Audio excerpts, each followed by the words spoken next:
विधवाएं क्यों पहनती हैं सफेद वस्त्र? जानिए 6 कारण। 1. मांगलिक है। सफेद वस्त्र, सफेद रंग हर तरह से शुभ माना गया है, लेकिन वक्त के साथ लोगों ने इस रंग का मांगलिक कार्यों में इस्तेमाल बंद कर दिया।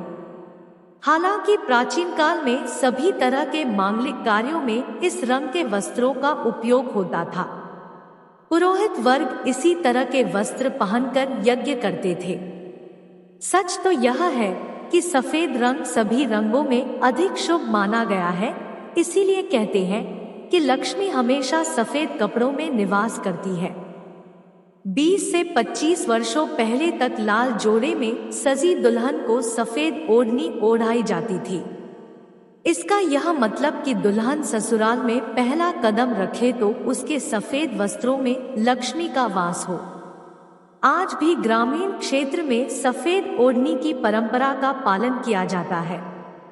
2 पति की मौत के बाद यदि किसी का पति मर गया तो उसे विधवा, और किसी की पत्नी मर गई है तो उसे विधुर कहा जाता है।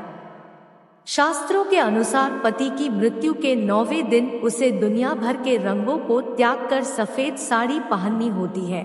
वह किसी भी प्रकार के आभूषण एवं श्रृंगार नहीं कर सकती।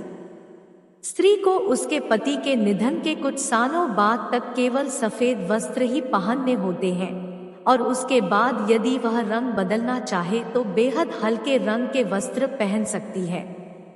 3. तलाक और पुनर्विवाह जैसा कॉन्सेप्ट नहीं। हिंदू धर्म में तलाक या पति की मौत के बाद फिर से विवाह करने के बारे में स्पष्ट निर्देश नहीं दिए गए हैं। हिंदू धर्मानुसार विवाह को बहुत ही महत्वपूर्ण विषय मानकर बताया गया है कि विवाह कब, किससे और कैसे करें। विवाह सोच समझकर करें।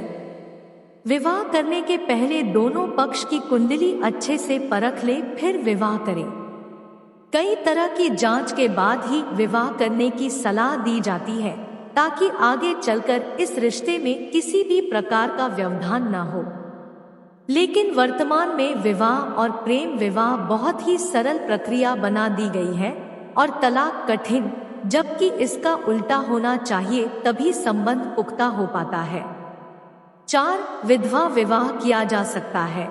प्राचीन काल की परंपरा में और पौराणिक इतिहास में विवाह और संबंध विच्छेद के किस्से पढ़ने को मिलते हैं। उत्तर भारत के ग्रामीण इलाकों में विधवा विवाह का प्रचलन है, जिसे नाता कहा जाता है। कोई स्त्री पुनर्विवाह का निर्णय लेती है तो इसके लिए वह स्वतंत्र है। अब लोगों की सोच बदल रही है, इसी कारण आज विधवाओं को भी समाज में बराबरी का सम्मान दिया जा रहा है। कोई जरूरी नहीं कि हर नियम कानून से लोगों का फायदा हो। आज समाज का स्वरूप बदल रहा है। विधवाएं रंगीन वस्त्र भी पहन रही है और शादी भी कर रही है। वेदों में एक विधवा को सभी अधिकार देने एवं दूसरा विवाह करने का अधिकार भी दिया गया है। वेदों में एक कथन शामिल है, उदीर्ष्व नार्य भी जीवलोकम गता सुमेतमुख शेष एहि हस्तग्राभस्य दिधिशोस्तवेद पत्युर्जनित्वम भी संबभूत। अर्थात पति की मृत्यु के बाद उसकी विधवा उसकी याद में अपना सारा जीवन व्यतीत कर दे, ऐसा कोई धर्म नहीं कहता। उस स्त्री को पूरा अधिकार है कि वह आगे बढ़कर किसी अन्य पुरुष से विवाह करके अपना जीवन सफल बनाए। लेकिन सवाल यह है कि पति की मौत के बाद हिंदू महिलाएं सफेद साड़ी या वस्त्र क्यों धारण करती है? पहला कारण, दरअसल सफेद रंग को रंगों की अनुपस्थिति वाला रंग माना जाता है, अर्थात जिसके जीवन में कोई रंग नहीं रहे। सन्यासी भी सफेद वस्त्र धारण करते हैं। जब महिला का पति मर जाता है तो उसके लिए यह सबसे बड़ी घटना होती है। इसका मतलब कि अब उसके जीवन में कोई रंग नहीं रहा। दूसरा कारण, सफेद साड़ी पहनने से महिला की एक अलग ही पहचान बन जाती है। सभी लोग उसके प्रति संवेदना रखने लगते हैं। इस मनोवैज्ञानिक प्रभाव के चलते वह सामाजिक सुरक्षा के दायरे में रहती है। तीसरा कारण, एक विधवा के सफेद वस्त्र पहनने के पीछे का सबसे बड़ा कारण यह है कि सफेद रंग आत्मविश्वास और बल प्रदान करता है।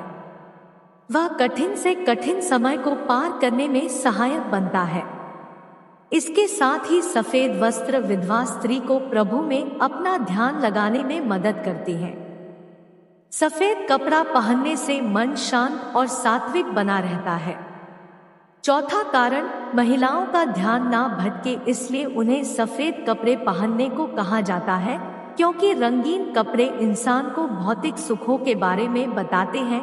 ऐसे में महिला का पति साथ नहीं होने पर महिलाएं कैसे उन चीजों की भरपाई करेगी। इसी बात से बचने के लिए विधवाओं को सफेद कपड़े पहनने को कहा जाता है। पांचवा कारण, शास्त्रों के मुताबिक पति को परमेश्वर कहा जाता है और ऐसे में अगर परमेश्वर का जीवन समाप्त हो जाता है तो महिलाओं को भी संसार की मायामोह छोड़कर भगवान में मन लगाना चाहिए। छठा कारण, ऐसा माना जाता है कि पुत्र या पुत्री का जन्म हो चुका हो और उसके बाद पति की मौत हो गई हो तो दोबारा शादी नहीं करने से पुत्र पुत्रियों के जीवन पर विपरीत या प्रतिकूल असर नहीं पड़ता है। उनके भीतर भी नैतिकता और अपने पिता के प्रति जिम्मेदारी और संवेदना का भाव उत्पन्न होता है।